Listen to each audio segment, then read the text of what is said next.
दोस्तों, ये वीडियो वीरेंद्र सहवाग को जवाब देने के लिए है। वीरेंद्र सहवाग जैसों की आंखें खोलने के लिए है कि एक उद्योगपति का मतलब देश नहीं होता। आज वीरेंद्र सहवाग ने गौतम अडानी के समर्थन में जो ट्वीट किया था और कहा था कि ये गोरों की साजिश है और देश ऐसी साजिशों को नाकाम करना जानता है। तो वीरेंद्र सहवाग को समझाते हैं कि देश क्या है।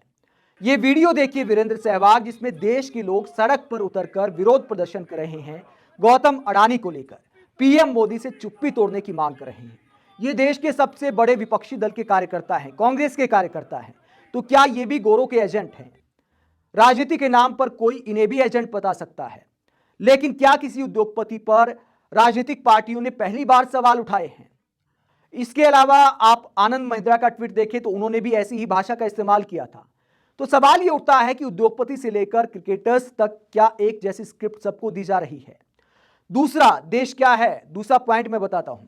सुब्रतो राय सहारा भी राष्ट्रवाद के बहुत बड़े उदाहरण थे।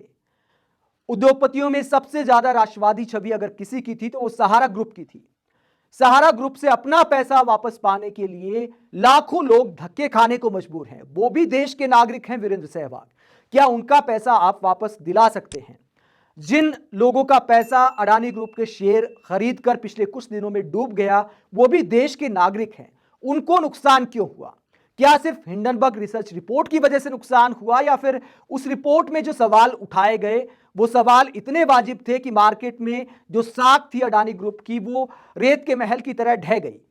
अगर साख ज्यादा मजबूत नहीं तो कुछ तो कमियां होंगी। और क्यों राष्ट्रवाद को आगे किया जा रहा है अडानी को बचाने के लिए? क्या वीरेंद्र सहवाग इसका जवाब दे सकते हैं? क्या वीरेंद्र सहवाग क्लीन चिट दे सकते हैं? क्या वीरेंद्र सहवाग कह सकते हैं कि इस देश से पहले कोई उद्योगपति पैसा लेकर नहीं भागा? ललित मोदी, नीरव मोदी, विजय माल्या, सुब्रतो रॉय सहारा, तमाम उदाहरण देश के सामने है। पहली बार किसी उद्योगपति पर सवाल नहीं उठे हैं। और सुब्रतो राय सहारा का तो लंबा कनेक्शन क्रिकेट से भी रहा। वीरेंद्र सहवाग भी सहारा ग्रुप की स्पॉन्सर वाली जर्सी पहनकर क्रिकेट खेले हैं। तो क्या उद्योगपतियों पर इतना भरोसा करके किसी क्रिकेटर को ऐसे ट्वीट करना चाहिए, वो भी जांच से पहले ही? कम से कम जांच तो होने दीजिए और कम से कम उबरने तो दीजिए। अगर गौतम अडानी ग्रुप में सब ठीक ठाक है, हम नहीं कहते कि सब घालमेल है किसी विदेशी रिपोर्ट पर भरोसा करके, लेकिन चूंकि हमारे सामने पीछे बहुत सारे गलत उदाहरण हैं, तो इसीलिए थोड़े सवाल खड़े हो जाते हैं। तो देश कई तरह के लोगों से बनता है, किसी उद्योगपति से देश नहीं बनता है। यूपी सरकार ने जो स्मार्ट मीटर का टेंडर था अडानी ग्रुप का, वो क्यों कैंसिल कर दिया? अगर इतना ही सब पाक साफ है, वो कैंसिल इसलिए किया गया क्योंकि आरोप ये लगे हैं कि जो मीटर की कीमत थी वो लागत से कहीं ज्यादा वसूल की जा रही थी।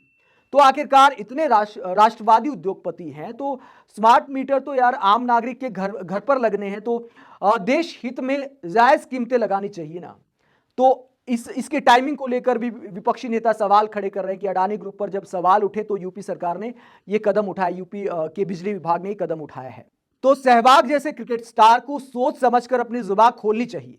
हालांकि वीरेंद्र सहवाग भी मुझे अपने आप में उद्योगपति नजर आते हैं। पिछले वीडियो में भी मैंने बताया था कि उनके स्कूल में मिडिल क्लास का बच्चा नहीं पढ़ सकता, और इस बात को लेकर मुझे बड़ा दुख होता है क्योंकि वीरेंद्र सहवाग को हम सब ने बहुत पसंद किया है। हमारे हरियाणा के एक गांव से झज्जर के पास उनका गांव पड़ता है, और हुड्डा सरकार हरियाणा की कांग्रेस की सरकार थी जिसने वीरेंद्र सहवाग ने जब पाकिस्तान में ट्रिपल सेंचुरी मारी तो जमीन अलॉट की थी क्रिकेट एकेडमी बनाने के लिए, लेकिन व्यापार के लिए वीरेंद्र सहवाग ने स्कूल बना दिया। और स्कूल भी ऐसा वैसा नहीं है दोस्तों।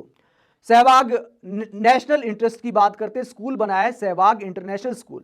नाम रखने में भी कोई बुराई नहीं है, तो मैंने मजाक के तौर पर बोला, लेकिन बात यह है कि उसमें गांव देहात का कोई बच्चा नहीं पढ़ सकता, कोई मिडिल क्लास का बच्चा नहीं पढ़ सकता। रईसों के बच्चे ही सहवाग के स्कूल में पढ़ सकते हैं क्योंकि फीस बहुत हाई फाई है। मिडिल क्लास तो सोच भी नहीं सकता सहवाग के स्कूल में एडमिशन कराने की।